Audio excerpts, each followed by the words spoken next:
started now just because we marketed for 2:30 to 3:30, and I'm sure almost everybody here is on a tight schedule coming to and from other appointments, so we will try to stick to the time. Welcome and thank you for coming. I'm Toni Samek with the Faculty of Education, and I'll be our host this afternoon on behalf of the Center for Teaching and Learning, including Lily Lai, our communications coordinator there, as well as Sinem Sanol, our administrative professional officer there, and my colleagues in the Teaching and Learning series known as TLS Catalysts. This is a conversation series on teaching. Also thanks to Derek Brandon, the communication manager for the Faculty of Education, who has helped us spread the word this afternoon. This is the second in a monthly series of conversations with UofA Teaching Award winners on our trials and triumphs in teaching. This series is open to all, so I hope that you can work with us to continue to market the series and bring friends and colleagues. And these are open to all every session. Today's session is titled Epic Fails, Learning from Our Teaching Mistakes, which I think is a universal theme that we can all relate to. Participants in this particular armchair discussion will swap stories, very informally, of missteps in teaching and thoughts about how to cope and learn and benefit from those missteps. And the participants are here physically three. One is participating virtually, and I'll introduce them in alphabetical order. Dr. Olenka Bilash, who is a professor in the Department of Secondary Ed, who teaches both undergrad and grad courses in second language education, intercultural competence, and research methodology. She has worked with teachers of minority or new languages around the world, including long-term projects in Japan, South Africa, Brazil, Korea, and Ukraine, and is interested in identity and global citizenship. Her best teachers, she says, have been and continue to be her students. Among Olenka's awards are the 3M National Teaching Fellowship. David Kahane is joining us in absentia by video in a moment. He's a professor of political science. He's been here at UofA since 1997. His research focuses on democratic dialogue and deliberation, and he leads the Alberta Climate Dialogue Project. David's teaching interests include democratic facilitation methods in the classroom, contemplative pedagogies, and team teaching large classes. He has failed at all of these, he says. Among his awards, we also find the 3M National Teaching Fellowship. Chuck Lucy, sitting directly to my right in the blue shirt, has taught chemistry at all levels, from intro classes of 400 to graduate courses of just 4 students. His teaching successes include a 3M, a UofA Rutherford Award for excellence in undergrad teaching, and that student in the front row whose eyes lit up during class. Chuck says his failures include arriving late for class, not being able to handle a mic problem, not knowing how to put the screen down, and trying to teach a PowerPoint lecture in a room without a screen. Oh yeah, and he says that teaching with your fly down is not a good strategy either. But what most haunts Chuck, he says, are the students he couldn't reach. Finally, Jeremy Stittbar, to my right in blue as well, is an associate professor in the Department of Electrical and Computer Engineering, joining the faculty in 2001, following his BSc and PhD programs here at the UofA, locally sourced. At the undergrad level, Jeremy teaches courses in electrical circuits and electronics, while at the grad level he teaches micro and nanofabrication related to his research area on engineered nanoscale materials. He has been recognized with the Faculty of Engineering Undergrad Teaching Award, and in his first year of eligibility, the Rutherford Award for Excellence in Undergraduate Teaching. Before we move into the content of this session, I just wanted to take the opportunity to have a quick snapshot of who's in the audience and what brought you here today, hoping that there are people representing lots of pockets of campus. Does anybody just want to kick off a series of volunteering who you are and why you chose to come today or make time? Sure. Thank you. I'm Gary Smith from the Faculty of Business and Department of Finance and Statistical Analysis, and I teach a lot. I screw up a lot, and any little tidbits that just seem very interesting. So any tidbits that I can pick up are Great, thank you. Anybody else? Yes. I'm Pam Gaff. I'm from the Center for Teaching and Learning, and I came because the title intrigued me, because we usually talk so little about what we don't do well. I think this is really refreshing. Great. Thank you. Anyone else? Yes.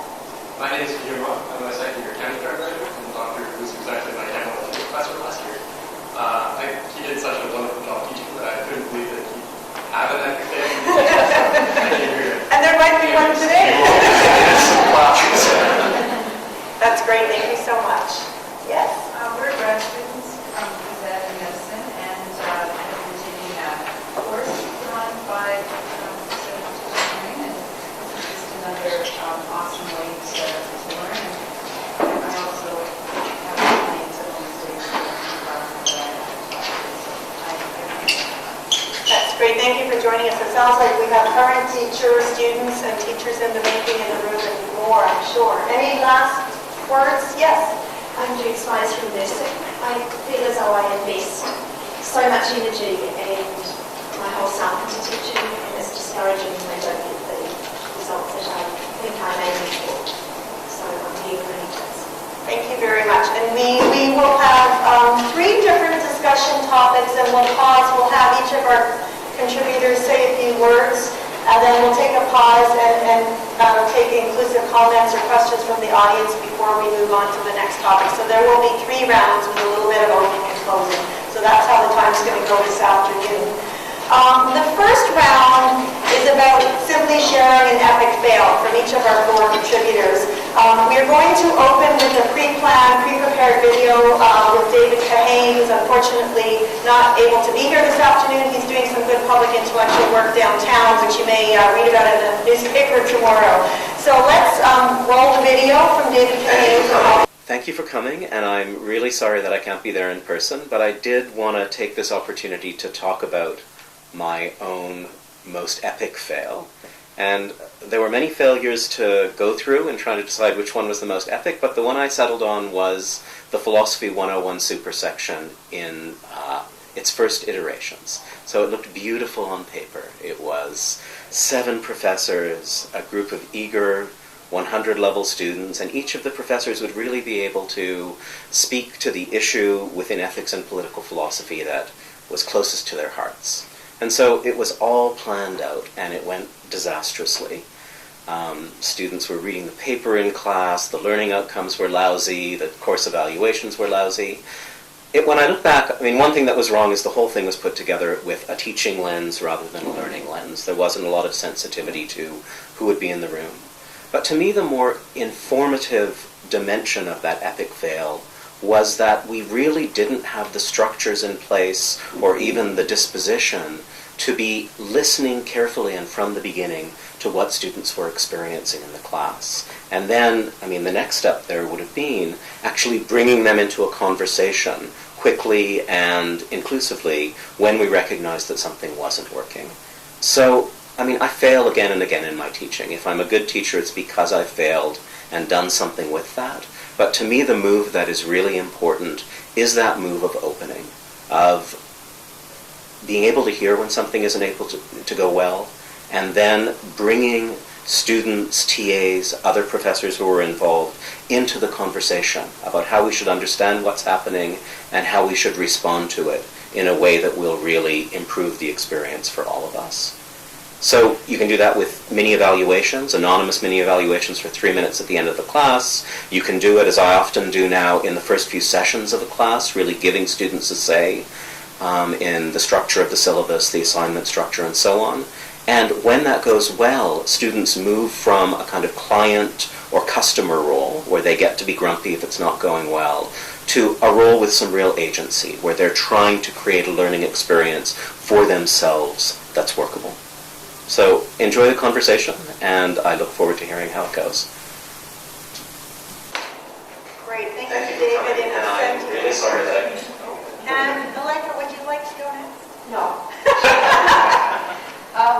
Well, I'll just share 2 little anecdotes. The first is not as much an anecdote as a lengthy history in my teaching, and that is consistently overloading the students with work, even though I thought the assignments were great and very creative and demanding and pulling the best out of them. When they collapse at the end of the course, then obviously I haven't really succeeded. So it took me a long time to regularly look at what I should do to make the demands less and to really cherry pick the best things that I was doing instead of consistently doing everything because the students liked it or it was fun or I liked to see the results. So that I think was a big challenge. The second one is I thought I would share an anecdote. And I don't know, some of you might look a little familiar because this is an anecdote that I've shared before. It has to do with cross-cultural relations, and it actually occurred when I was teaching in Brazil. So I went down to Brazil and I was teaching 55 students, and the majority were nuns. That's just for the rest of the story. And the style of my teaching is very much to have students working in groups, and then I circulate and eavesdrop on the group and help to keep the group dynamics going. And so I was going from group to group and going, yes, good job, good job, good job, good job. And that continued all morning, all afternoon, and all evening. And it was a 10-day course.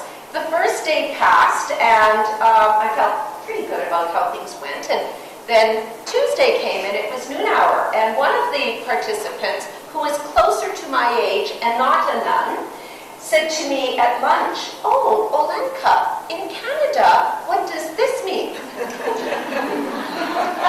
So I knew already I made a mistake, and I said, "Oh, well, it means, good job." And she said, "Oh, well, in Brazil we do this for good job." And then she sort of started to scurry away, and I said, "Oh, in Brazil, what does this mean?" And so it means this. So for a day and a half, I had been telling nuns, "Oh, good job." So after that, I learned to pay much closer attention to body language. And even though I had known certain things, that was a new one to me. So I thought I'd share that. Thank you. Jeremy. I've had lots of little fails, I guess. We'll start with some of those. Even just this very term, I was trying to scramble to finish marking exams because I wanted to give them back to the students on Friday, and it ended up taking me so long that I couldn't make it to class on Friday, and I ended up having to cancel the class and then tell them to come in the afternoon to see me to get the results. I've had other little things very similar to Olenka where I expected just too much from the students. If you want an epic fail, you should try writing one of the first couple of midterms or finals that I made when I started teaching. Those were legendary, and I think the students still hear about this after 10 or 11 years. Especially, I remember one of the classes, I made the midterm way too long, and I promised them that I would make the final shorter, relatively speaking, for the amount of time allowed. When it came to the final, after the final exam, a bunch of students came to me and it's like, "You said you were going to make this easier." I was like, "No, it was even longer." I was like, "What?" It was, I guess I paid the price for it because it took me 5 solid days from early morning to late at night to mark that exam. It was a large class, but I had set it too hard and, trying to scurry to give more marks to students where, to dig up some part marks for them. That was quite a struggle there. I've had all the little fails, but I think one of my big epic fail that I would share would actually be, it was related to my Rutherford Award. In the process of trying to solicit some student feedback for the nomination package, I actually got contacted by previous students, and the student actually had failed one of my classes. And what had happened was that at the end of the term, a student came back and found out that he had missed by a few percent or whatever, but that he had missed one of the 10 assignments in the course hadn't been recorded properly in the mark database, and he came to me with the assignment and asked me to record the mark. And I actually turned him down on that request, and I said, "Well, to a quick calculation, it doesn't matter. You failed by too much, that even if you got 100% on this assignment, it wasn't going to be enough."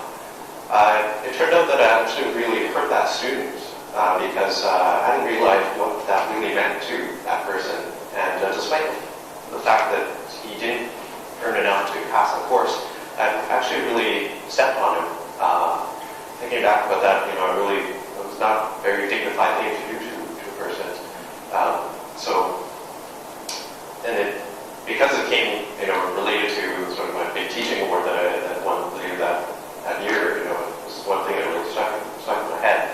I've since tried all sorts of other things, like not making assignments count for marks, but that doesn't really address the original problem. But I am glad that the student did reach out to talk to me about that, and I did get a chance to apologize for that. So it's something that we have to, be aware of as instructors, how we treat students, and not just the average student or the best students in our class, but sometimes the ones that get left behind and forgotten. So those are the ones that we really need to look out for sometimes. Thank you, Jeremy. And Chuck? Maybe echoing Jeremy's one comment on your early tests. I think my first midterm, one of the students after the test asked me, was that for the same courses we were taking? And that was difficult to mark as well.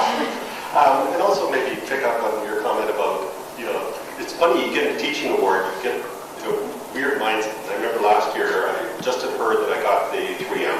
It wasn't public yet, so nobody knew this. So Kahane didn't know this. So then my next class I went in, the mic died. And I kind of trying to lecture, yelling away, got the mic fixed, it died again.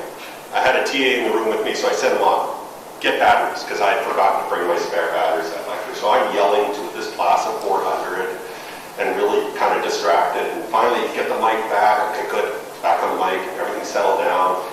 And tell the students, okay, now work on this problem. And about 30 seconds in, students say, sir, that question's wrong. And so, I said, oh, okay, try to fix this on the fly. Finally get that done, okay, work on the problem. And I look up and I see one of the grad students from the GTL and asked if she could sit in on a lecture. And I'm thinking, I have not set the bar very high. So that was one of the, epic fails. Other ones come up. I think, as you said, sometimes the interactions you have with students. I had a student one time knocking on my door. I was down the hall. I walked down and see the students and I said, can I help you? Oh, are you Dr. Lucy? I got a C+ for my class and I don't know why. And all I can think is, I don't know how. So I was convinced they should have failed. So trying to reach all of the students is a challenge. And latest failure, my last lecture. Because sat down to look at the lecture morning about half an hour before the lecture, and somehow I didn't save my slides. So fortunately, I'd given the students a handout, so I was quickly trying to cobble the lecture back together based on the handout, and then had to kind of wing that last lecture, so they didn't mind going out a couple minutes early.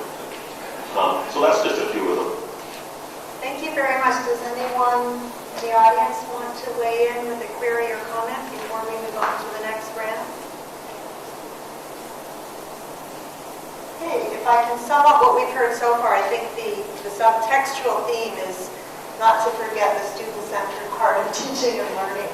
And sometimes we can be so focused on trying to plan, whether it's individually or collaboratively, a great course or a great lesson or a great exam, that we forget to finish the sentence and stand in the shoes of the student who's at the receiving end. So thank you very much. We will proceed with the second theme, which is on sharing about who we believe that we have failed, or what perhaps institution we believe that we have failed, especially looking back to our earlier days of teaching.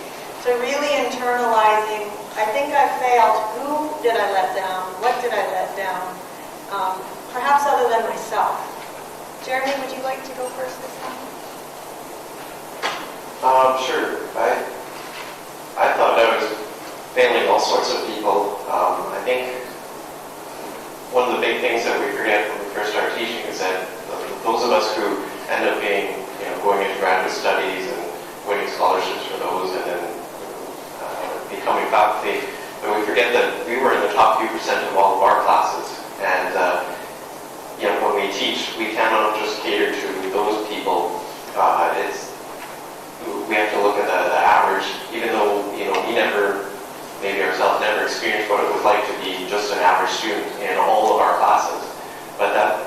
describes the majority of the students that we teach.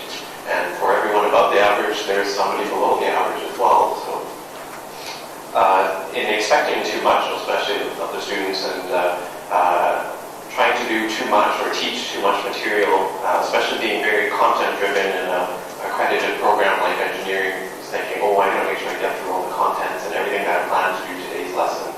I think many times I just went straight over the students' heads, talked about too much detail, things that they actually didn't get or didn't really need, and in all my own enthusiasm and interest in the subject, I have forgotten to tell them why they are studying this in the first place, or what's the big picture of the thing that I'm actually describing, and just whoosh and went way over them. And then, of course, when I test them on the midterm, I get the results and they go, oh, they didn't learn anything. And I was like, I thought I was a better teacher than the one I had for this course. I remember the guy that I took this course from, he was writing on the chalkboard with one hand and had the eraser in the other hand.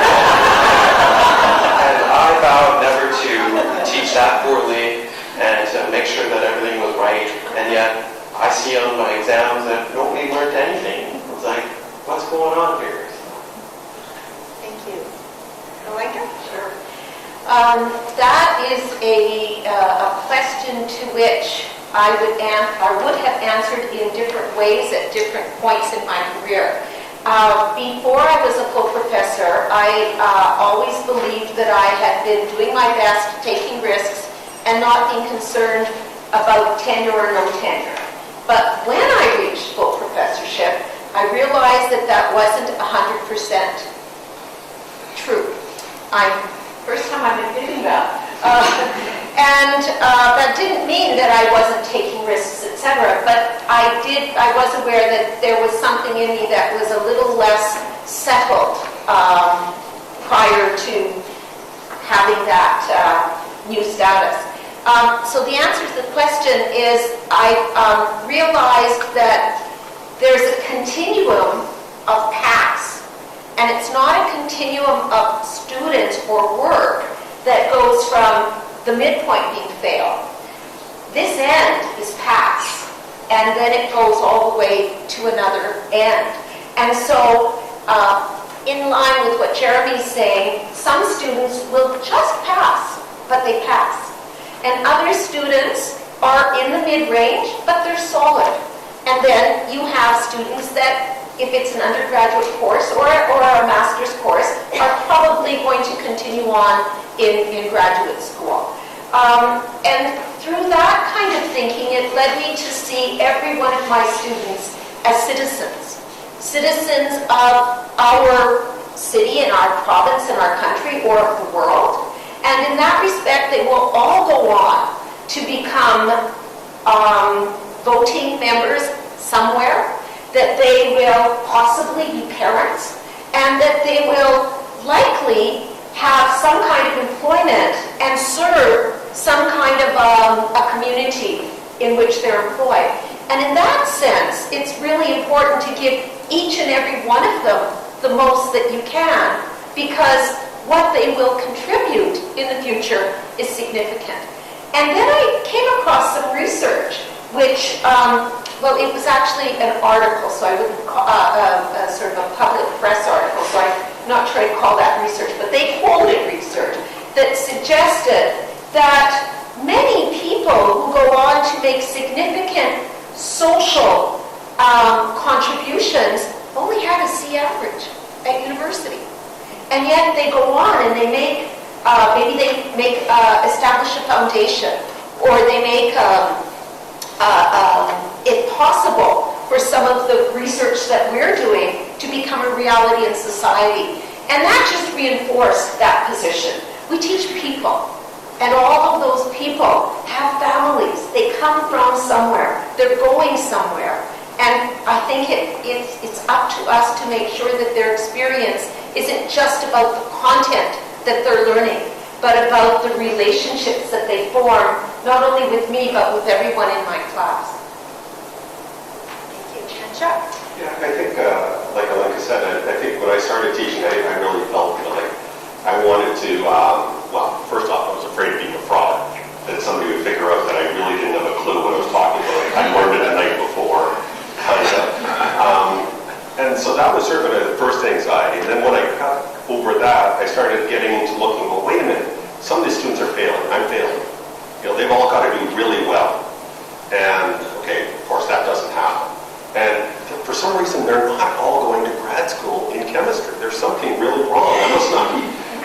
should be all coming to my research group.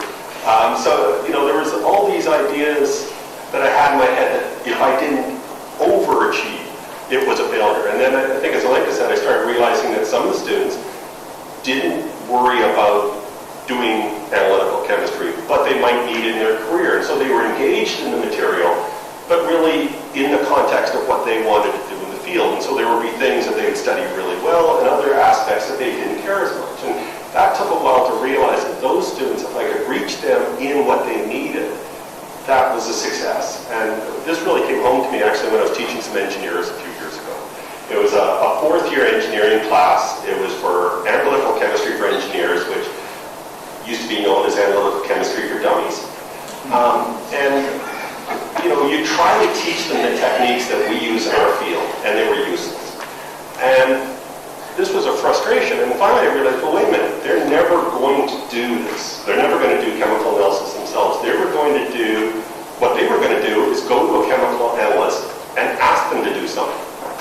And then once I made that realization that what I needed to do is teach them how to talk to an analyst, then both of us, both the class and I, were far more happy with the result. And so some of that failure was not setting them to my standard, but realizing what, from that learner focus, what they needed to really succeed.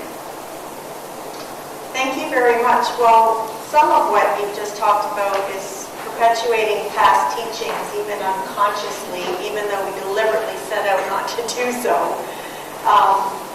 Thinking about the experience that students can have underneath the actual formal course itself, but the education that sits underneath the course or the program that they carry forward, hopefully, into their future role as citizens.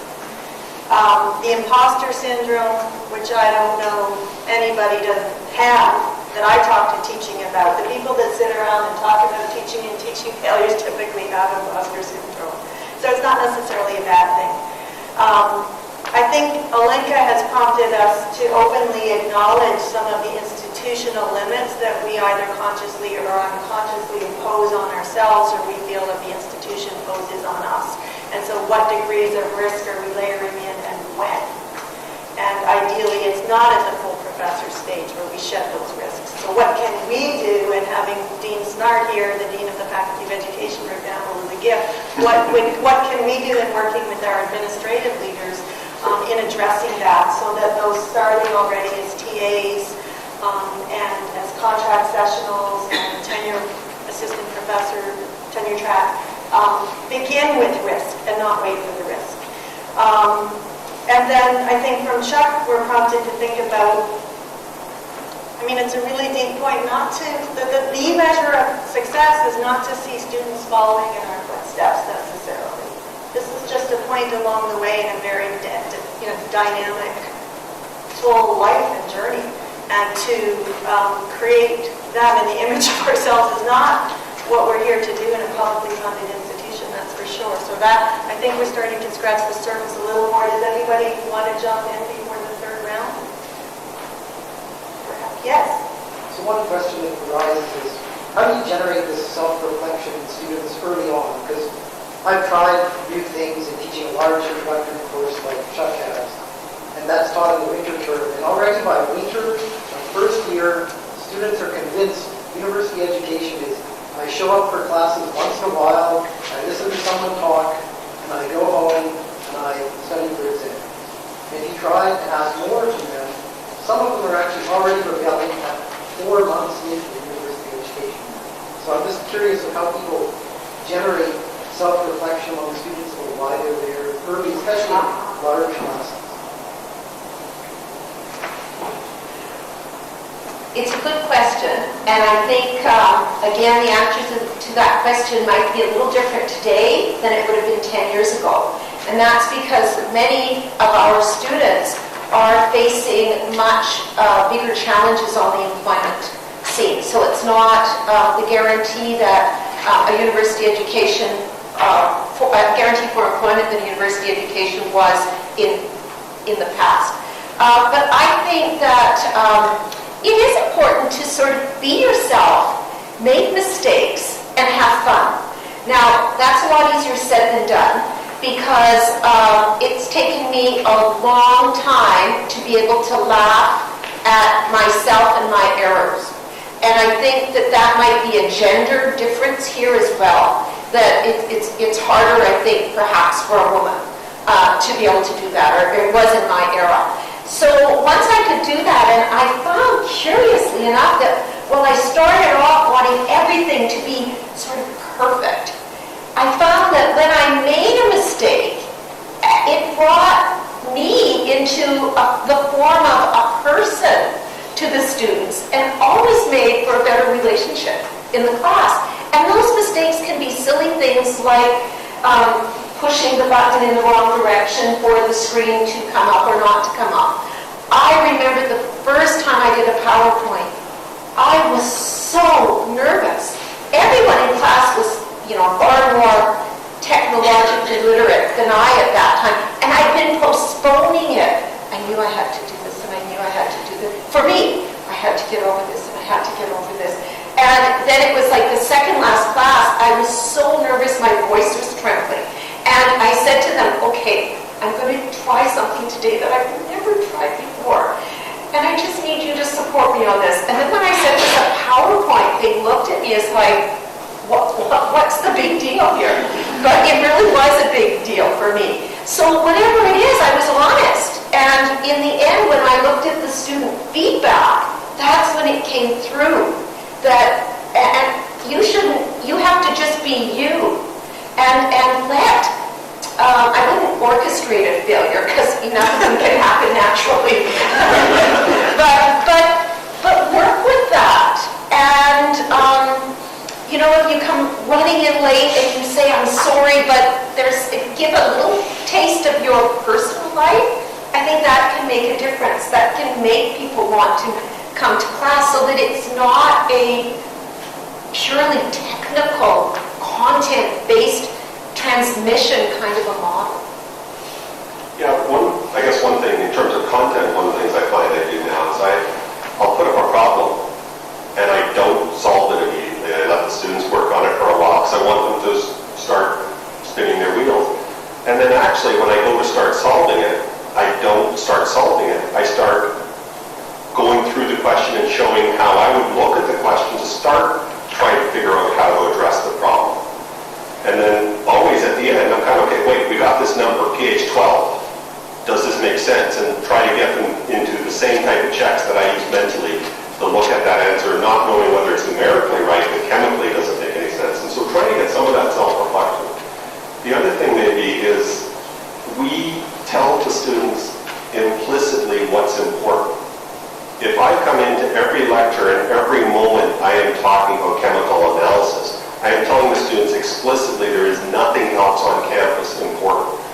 If I come in and say, hey, Roger Chin's going to give a talk next week, this is a Nobel Prize winner, this is really cool.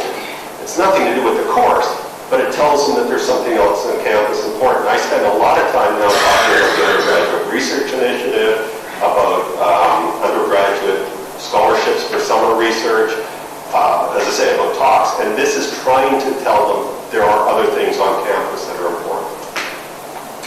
I would add, sort of go a little bit more back to the original comment or question. I think it's an interesting mix of, walking into the classroom and, walking there like you own the place, versus your, great deal of nervousness. I remember the very first undergraduate course I taught, I was teaching the same course, in the same classroom, in the same time slot that I had taken from what I would call a master teacher. He was a 3M winner, Rutherford, and all that kind of stuff. And here I am teaching the course. And boy, oh boy, did I feel like a fraud. So to get over that part, but at the same time, we also have to, we start to open our eyes and realize that, not every student is here to achieve at the same level that we did as students, or they're not going to go into graduate studies in this field. Some of them are just here for that piece of paper, and they're not sure why they're at university yet, and we just have to kind of do our best to work with it.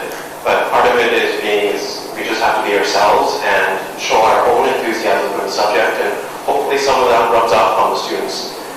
Can't guarantee that you're going to succeed with 100% of students 100% of the time, but we just do our best that we can, and really not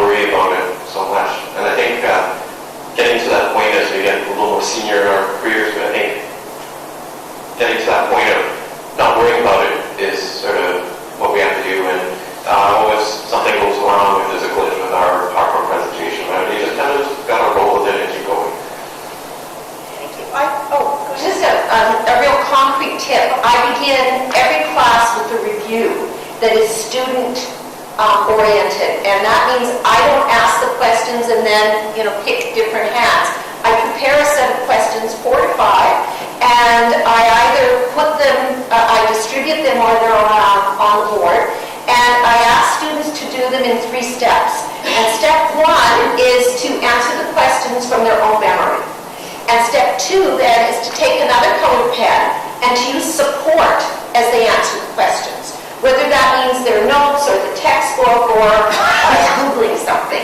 So they can already begin to see the gap, or no gap, between what their memories held and what with support they could learn more of.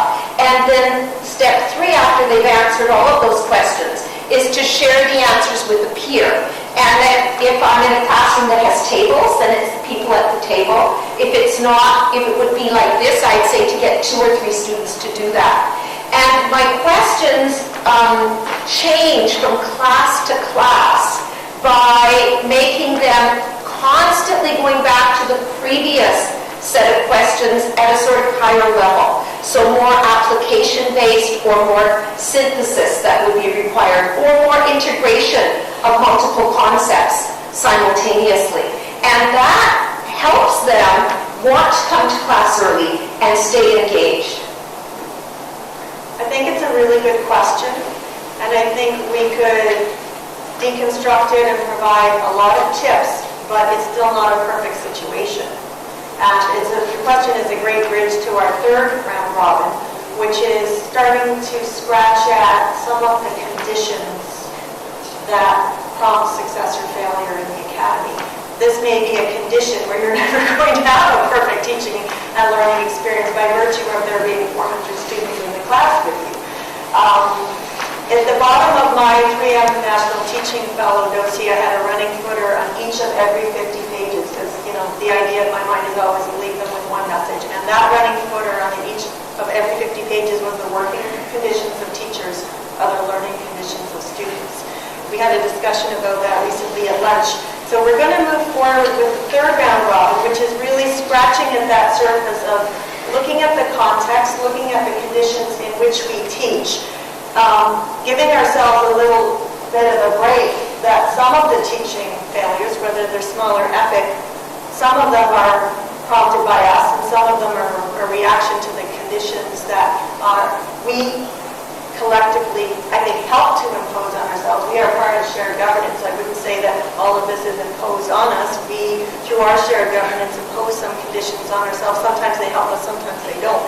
So we're going to continue in that vein. Chuck, would you? Practicing again. And so those are ways that I try to get a little bit of what I feel they need to get within the course. One of the other things is I'm a strong believer in, to give you the context, 400 students, I have about a dozen TAs that help me mark final exams and midterms. And so it's an assembly line process. And the tendency is to start, because of that institutional strain, these TAs have not sat in on the lecture. You tend to get very cookie-cutter questions because this is what they can mark accurately. And a few years ago, I went away from that, deciding there's some questions I'm going to ask the students that the TAs cannot mark accurately, but will get the students learning in the way I want them to learn. And I'll give up that the precision in the marking to get the accuracy in the learning. So that's sometimes a decision that I make that, okay, I've got institutional limitations, but I still want to encourage the students to do the right thing in terms of their learning. And those are the sort of the balances that I make in sort of manpower and institutional restrictions. I would say a lot of it does relate to us having larger classes than before. Content creep is another big thing. Engineering, I would say, well, we're probably not unique in suffering this, but the accredited program, we keep saying, oh, we want to add this, and the technology advance there, and let's top up this new thing too. And we always want to put more and more in there. And again, it often comes at the expense of us being able to deliver what the big picture is. Like, why is it that we're learning this? At the end of the day, students are, you have to consider that half their students did not learn about half of the content, and they're moving on to the next course, and then the next course, and the next course. And if you go 50% times 50% times 50%, you end up with an astoundingly small number. And these people are going to be fellow professional engineers one day. And I go, is it, it makes me reflect and think, is it really what we're teaching in terms of content that they're getting out of university? I think that more of it is learning myself to accept that, yes, there are some students that are going to be highly motivated and very much into my particular course and that content, and others that are not so much into it. And I have to learn to accept that and try and reach them as best as I can. And just, use the tools that we have available, try to do some of the new technologies, but really not being afraid of trying new things. I've done all sorts of things with assignments, for example. I used to use an old traditional model of weekly assignments that were handed in and marked by the TA. Then I went to group assignments where you would get together in groups and do them in the TA department. And finally, the pendulum swung the other way, and I said, no, I'm just going to give you the assignments. You can do them, or you don't have to do them. They're not for marks, but if you do them, they'll probably help you in the exams. So, just try different ways, and everything has some advantages or disadvantages, and we just have to, learn to, I guess, compensate for some of those by, the way that we try to motivate our students or the way that we help them work on problems. For example, I know that since they're not worth marks in terms of graded marks, that if somebody comes to me with a problem on the assignments, then I can pull up my solution set and help them out or give them a hint and push them in the right direction without feeling like I'm giving away the answer or unfairly giving one student advantage over their peers. So. When you think of the conditions, I think about the breadth and the depth of the system and the degree, and try to sort of look for places where there are little fractures already that you can squeeze into. And the reason I do that is because otherwise I feel sometimes that over the years the system has become so accountability oriented that there is very little space for what I call creativity. So even, for example, my course outlines from the 90s, I would draw pictures on it and send it out and, add some quotes at the bottom. And now I just feel like that's just sucked right out of it.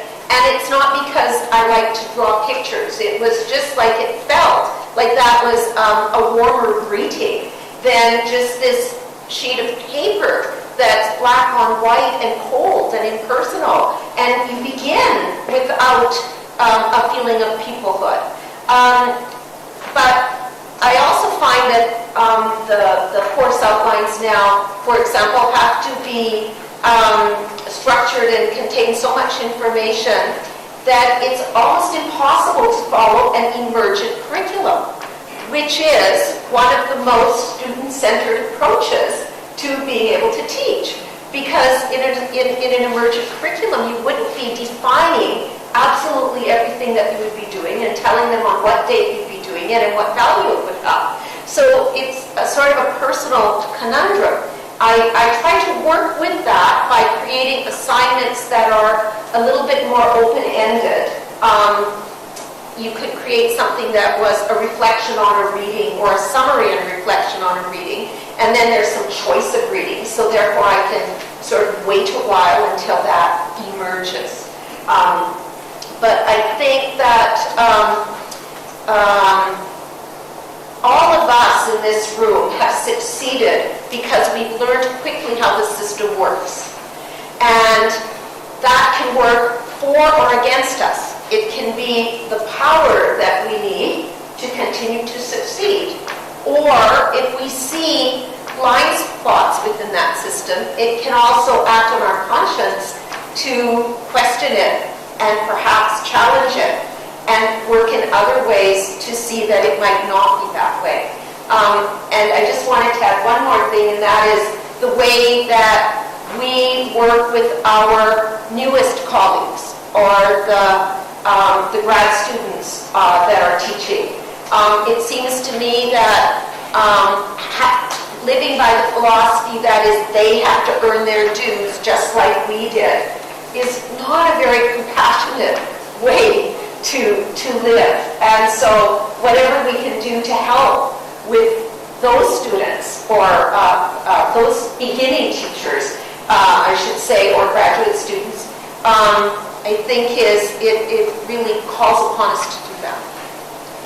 Well, we've heard about class size growing, the content creep, accountability bumping up against or trumping creativity, and passing on a just approach to mentoring junior teachers.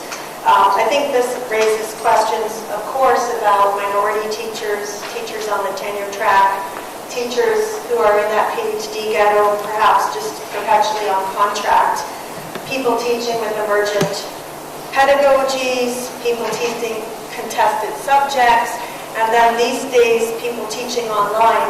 The biggest epic fail, is that even an appropriate grammatical phrasing? The biggest epic fail I had started a whole stream of scholarship for me about scholars at risk, and it was the collision of distance education, internationalization, and scholars at risk. I was teaching, as I still do, an online graduate course on intellectual freedom and social responsibility and librarianship. I had a student in our faculty of education taking the class from China, where she was working at a school at the time, in a highly filtered geopolitical state. And of course, all of the resources in a class on intellectual freedom are going to be touchy. So first of all, she was having trouble accessing some of the required readings, which made me wonder if this student's paid her tuition and has been enrolled in the class, is she on a level playing field because her filter system in China is not letting her and everything. And then the internet kill switch happened in Egypt, and there was a period of time in which she could not even get into e-class.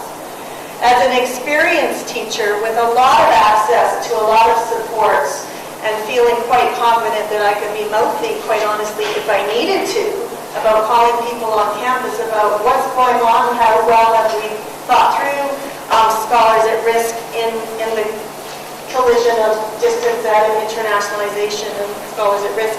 And it was the beginning of some great conversations, but what would that feel like for someone perhaps teaching as a grad student who had never taught online before?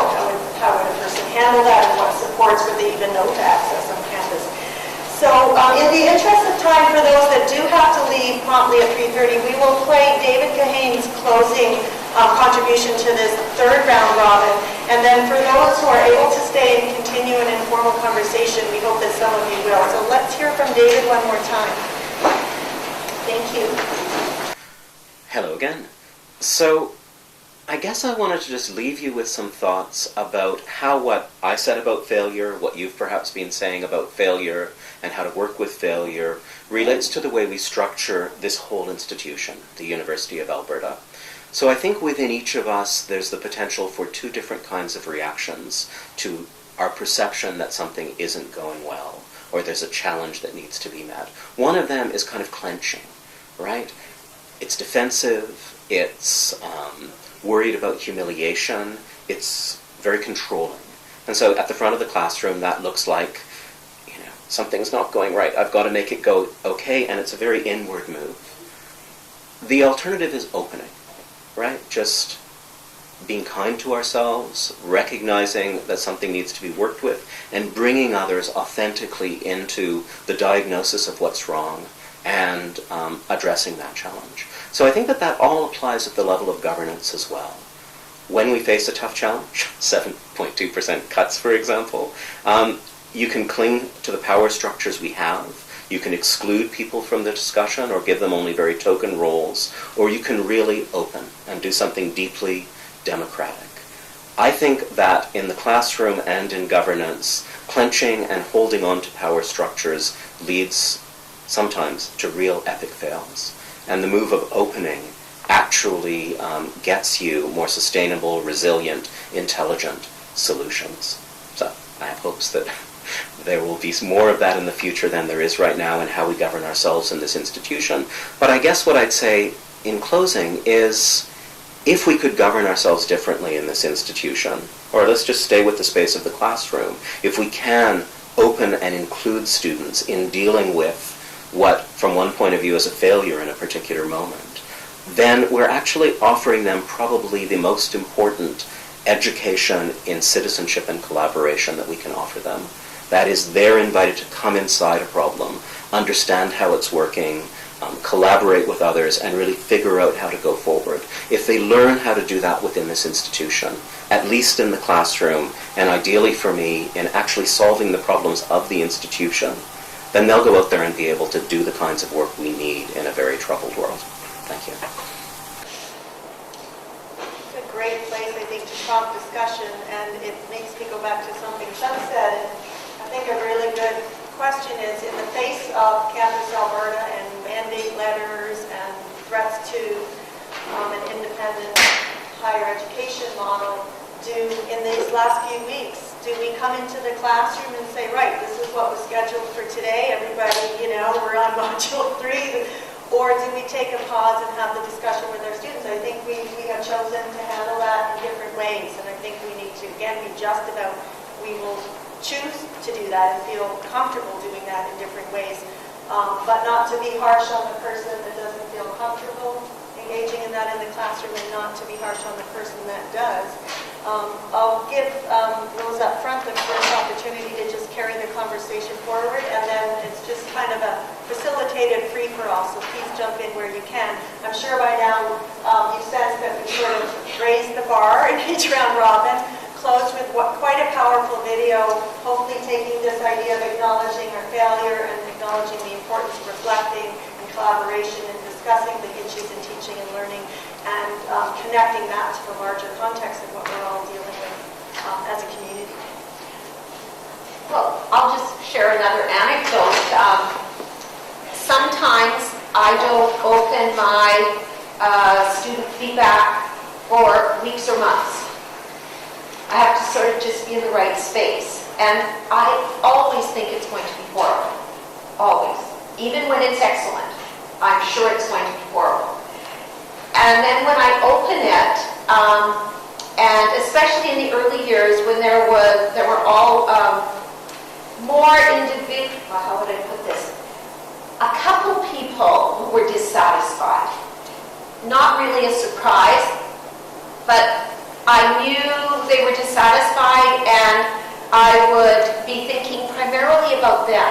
So not about the 95% that I reached, but the 5% that were often ticked off more than that I didn't reach.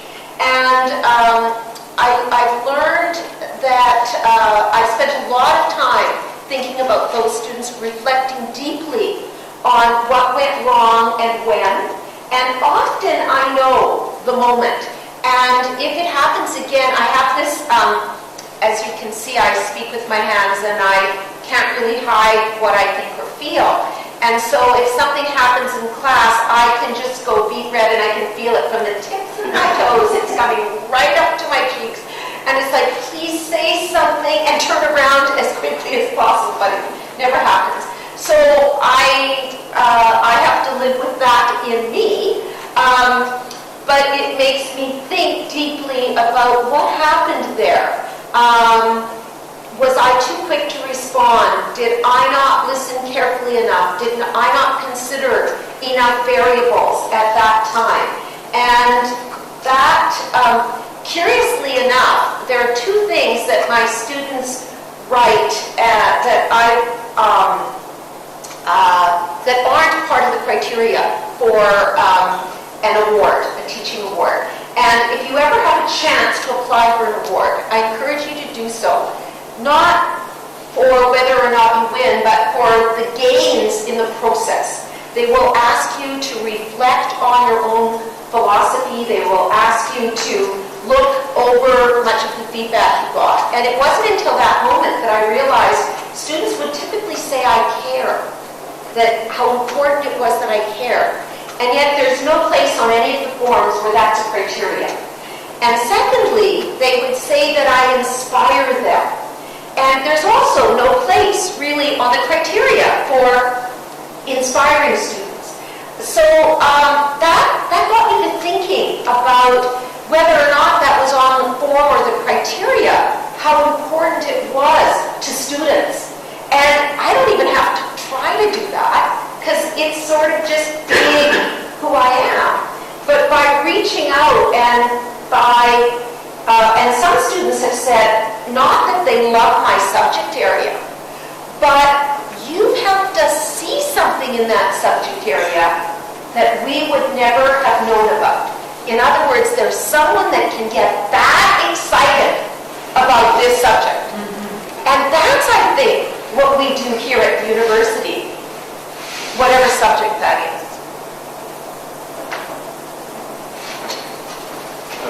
I guess going back to a little bit of what I think David alluded to and also Jeremy, that I think so often we have this model, this our favorite professor, and that's what we think we have to live up to.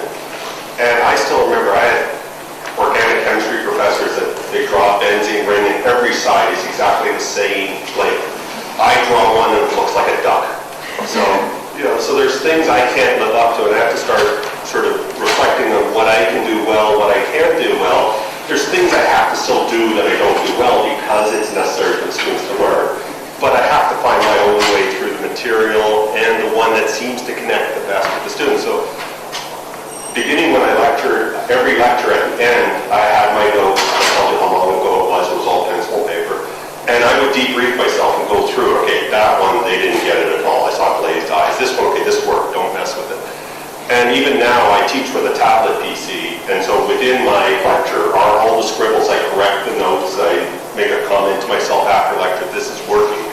Don't mess with it. And sometimes, then the next year when I'm looking at it, I can see where I've got to work on the lecture and get a chance to do that continual improvement. I think in the end, it's just important that we come to accept that we're human and we're going to screw up. And the students are going to have their share of groups too, and we just have to, I guess, show them that we're not afraid of making mistakes or trying new things and not being as successful as maybe we had hoped. And that encourages the students and I guess gives them liberty to do the same. Right? Because ultimately, I think we all learn more from when we screwed up, and we can fix it better for next time. Right?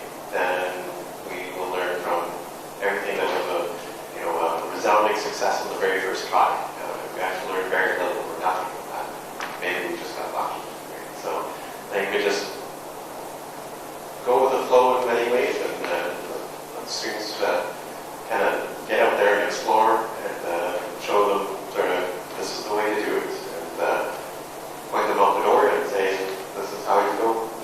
But Jeremy, I think you're right then. We have to be careful that we're not marking that they have to be perfect. Yeah, exactly. And that's where we have to reflect what we're trying to demonstrate in the way we mark and the way we reward. So if they screw up an approach, but it's a really good approach, there should be a lot of marks there. And I think there's a personal, professional continuum that needs to be teased out. I know when I started teaching, I wanted to be liked because I was so insecure. And then I realized way too late, quite frankly, that I'm not paid to be liked. I'm paid to be a good educator. I could possibly be a good educator. If a student respects me as an educator, they don't have to like me to respect me as an educator. And that really helped me open up that package of student development right away, and I could separate the personal from the professional. And I actually get disappointed now if there aren't any constructive comments about how I can improve the course, because then I feel like I failed, that the students don't care enough or don't trust me enough to help me make it better, that they're just kind of flat and they're never even going to be bothered to tell me because they don't think I'm going to do anything about it. So there's a little bit of a mind shift.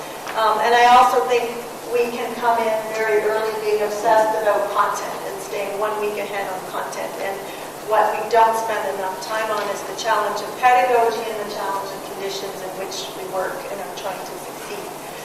Let's throw it out to the floor, and anybody that wants to jump in, raise. I'll go to the back. Just to speak to your comment, one of the better things I did after several failures was I, at the very end, asked them, listed all the key things that we had done, activities and assignments, and then put do again, not do why, so that they actually invited feedback specifically on those things that I wanted feedback on. So that was helpful. That's really helpful. Thank you. I was just going to share one more thing.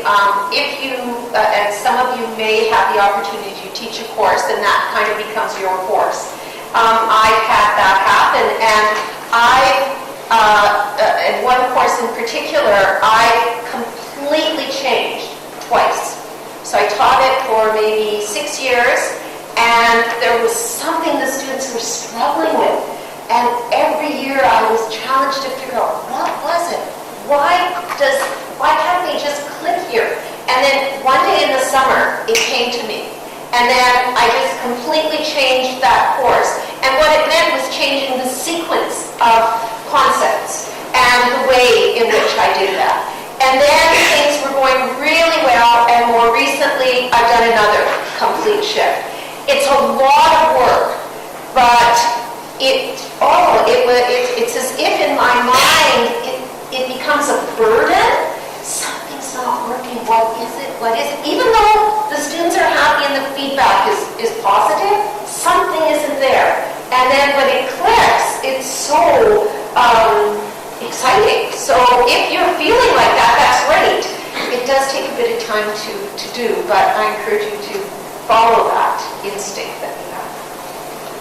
You had your hand. Yeah, two quick comments. One is, I think our institution should do a better job at instructing students how to provide feedback in these student evaluations, because many of the comments, one, they're too late, and sometimes it's unclear what they're looking for. You are a terrible professor. It's not. Well, what is the other thing? The other one is your comment about the awards and getting feedback in the long term. It's kind of interesting that I've luckily had students who stayed on in our program, and I get feedback 1 or 2 or 3 years after they've taken my course. And their perspective is completely different than what they gave you in that second last lecture about what your course did. And they sometimes say, I see why you did this now, and I didn't. I thought you were just being horrible to me during that, but now I really see how it fits with where I was going in our field. It's kind of that long-term feedback is something we're completely missing. I think sometimes we react to change based on this very short window. One thing I would say is that I think it's important for us as instructors to share our views on teaching philosophy and explain to the students why we're making you do this assignment or why the tests are so hard or whatever it happens to be. Right? And just say, I put the bar here because I want you to try and reach that, but if I put the bar here, what am I saying to you? Right? So, we gotta not be afraid to speak up in class and tell the students why we're doing the way we think we are, the way that we are, and not just be so content-driven and say, in today's lesson we're doing this topic, and not tell them why. Right? To give a practical suggestion, I agree with you that the feedback is, the opportunity for feedback is so late in the course. I've developed this 4-square sheet, and it literally is one sheet of paper like that, and it says, so far in this course I like. So far in this course I do not like. So far in this course I am learning. Please help me with comments. And I do that about week 3 or 4, because then it gives me feedback, and then the students can see that I can act upon it. But notice how important it is to have I like and I don't like. And then, depending on the group, I will do it possibly another time 3 or 4 weeks later, possibly not. And that helps. It helps them feel like their voice is valued, especially if you act upon it. Back, and then we'll go up here. So one of my worst failures now that I remember is my very first class, and I never got the job back after the semester, and I worked so hard for it. It was the Health Ed 110 class at McEwen. I scaffolded my assignments, as I've read we should do, so that one would build on the other.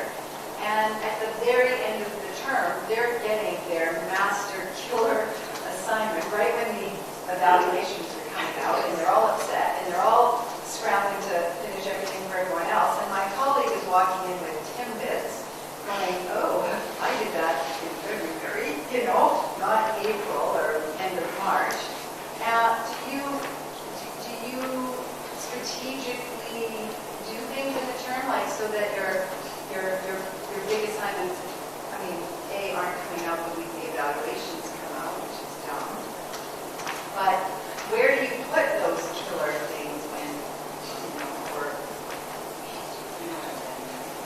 I guess I've tried to, well, I don't know if I'd say I strategically avoided giving the assignment right near the evaluation, although my first year teaching that test that I said that the students didn't know the same course, yeah, I gave that back the day before the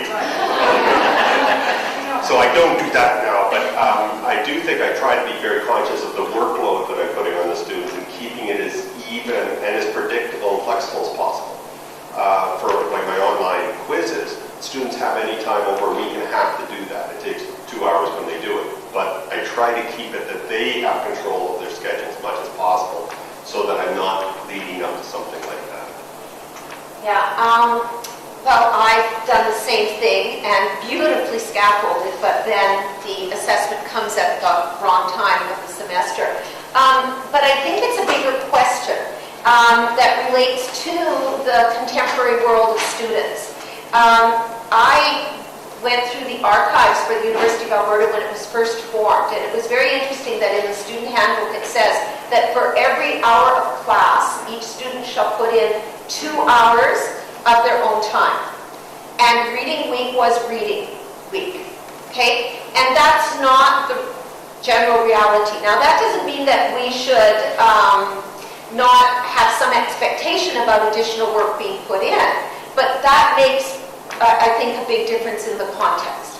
The second thing then relates to how much time do students need to reasonably complete the task, and when must we start that? So I do the typical planning backwards. What's the end product that I want, or the end set of understandings, and how am I going to get there? Both in terms of what content is covered in the class, as well as what assignments I will be giving. And for a 3-credit class, I usually give 3 assignments. And so how can I sort of pace that within that? And I guess with time I have learned that one has to start that epic assignment early enough that it can have value and not just feel, and not because of the course evaluation, but that really students finish it with a little bit of time to reflect. And the other thing I was just going to say, I've done for several decades now, I've done oral exams at the end of a class where I bring students in small groups to talk about the content. It takes more time, but instead of just the written exams, because as you all know, when you read the answers to a written exam, you can't really tell. If someone goes wrong, you can't tell why. And when you're trying to be generous, I like to listen to the students talk and really see how much I can continue to stretch them. Just with regard to scaffolding as well, usually I try to plateau them a little bit early. So if I've got the killer, if I've got 10, I hit about 8, I hit the apex. And then 9 and 10 are just giving them more and more practice and confidence in that. And that levels them out around that time too. And gets them into the final a little bit more confident, rather than worried that I'm going to ratchet it up one more time in the final. I think it's a great question. It's very powerful because you taught, your first time experimenting, trying out, you then didn't get a contract renewal. And I can say quite honestly, I don't teach to those IDQ questions. I think it's not a perfect set. I think many of us would agree, students and faculty and administrators, it's not a perfect set of questions for a variety of reasons. I'm in a privileged place to say I don't teach to that set because I know that I still am going to be teaching next semester. I think it's a huge problem in contemporary times that too many contract staff are evaluated too much on that and are then perhaps suppressing or changing or repressing or redesigning what may pedagogically be a good scaffold in order to do better on that evaluation system. And that's a great conversation that's going on in many parts of campus and all the time across this country and globally in higher ed. And I think it's a really important example that you raised because it's almost a universal example for so many people. I figured that after about the 3rd semester, you kind of figured it out. And if you don't get to teach that 3rd or 4th semester, then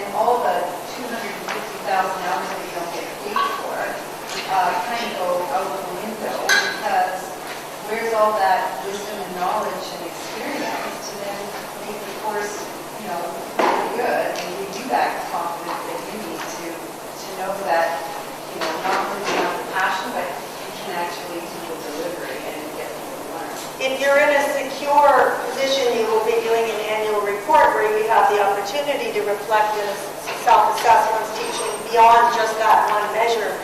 For the minority of people that pursue a teaching award, there's also, as Olenka pointed out, an opportunity to evaluate and self-assess beyond just those numbers and think about the card that comes in 2 years later from a student that says, hey, you remember me? That thing I didn't like it when you taught it, but I do that every day on the job now, whatever it is. So I think fostering more opportunities for all of us engaged in teaching and learning to look at a more diverse set of tools that help us to self-assess. And again, not just at the end of the course is really important. Again, it all goes to time and human resources. It can be useful as well to alert the chair or your supervisor beforehand when you're trying something new. I did all of that. Yeah, okay. I still didn't get them on Yeah. They go all by student assessments.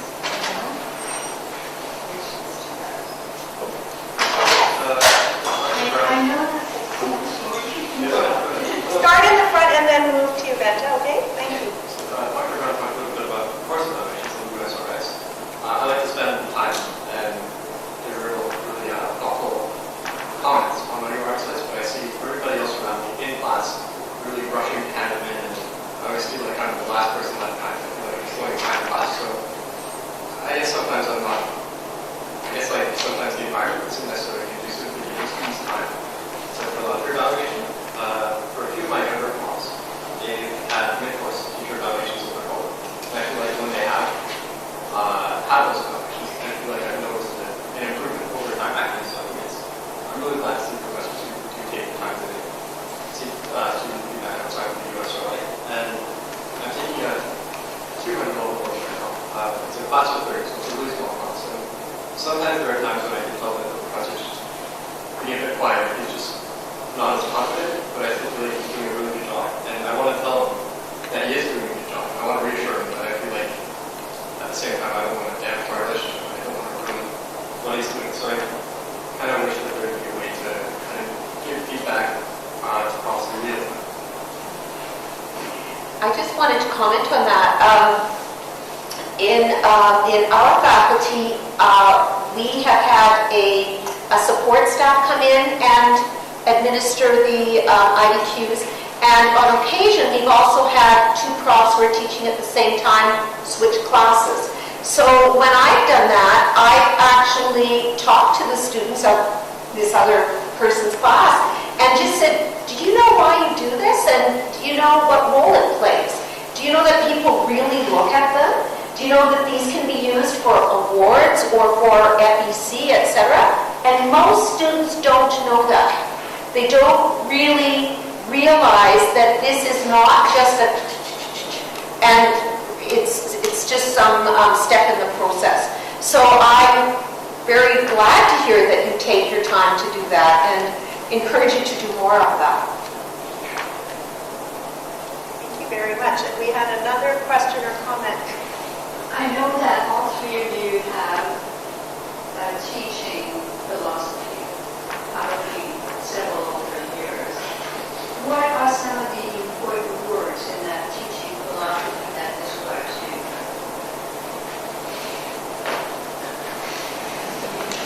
You're so generous. It's worthy. Yeah, you go first.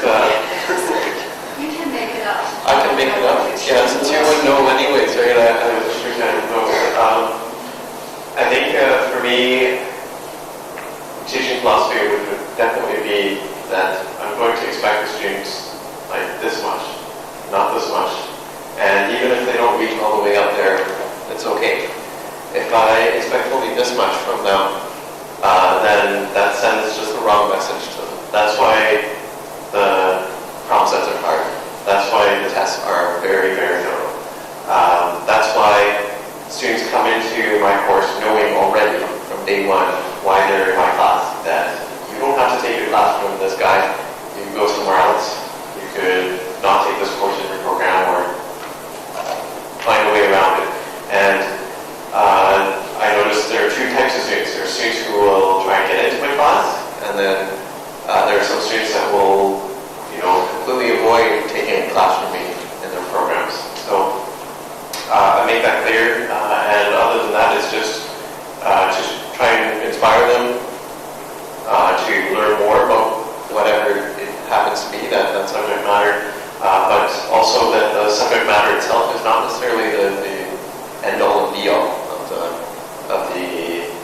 why they're in that class.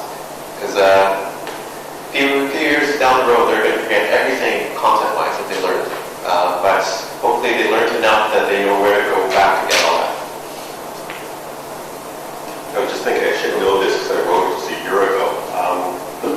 Some of the words that come to mind are sharing, because I don't feel I'm teaching often as I'm sharing this information. I have some knowledge that I want to share with them.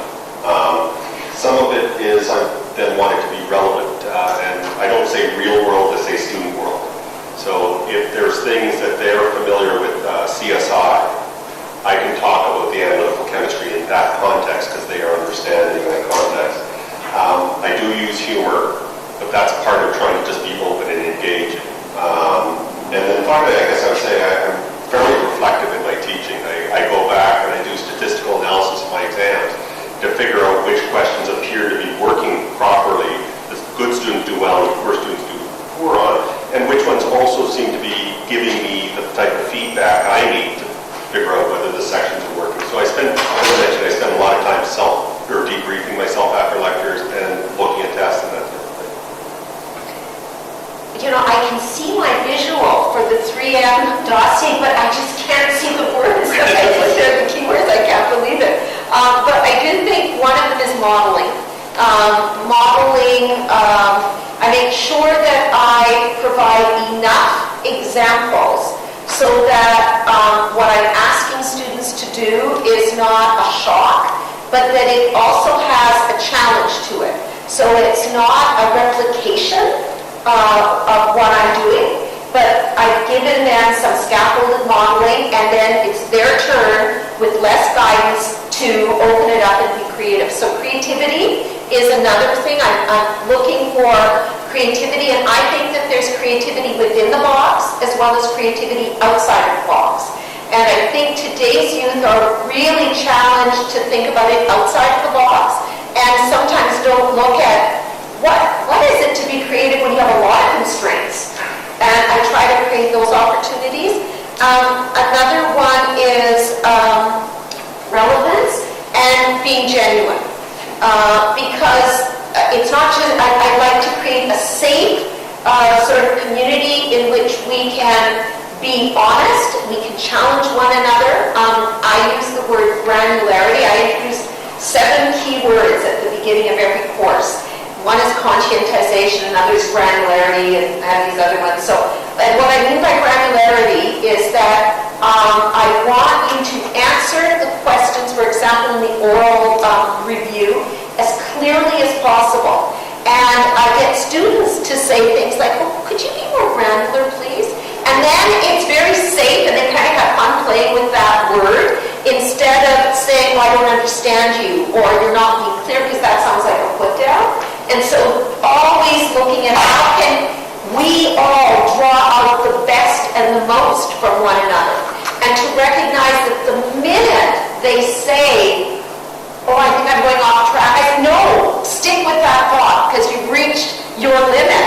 And now you're digressing and you're losing that opportunity to go further in your understanding of something." So it was probably a little shorter and clearer in the dossier.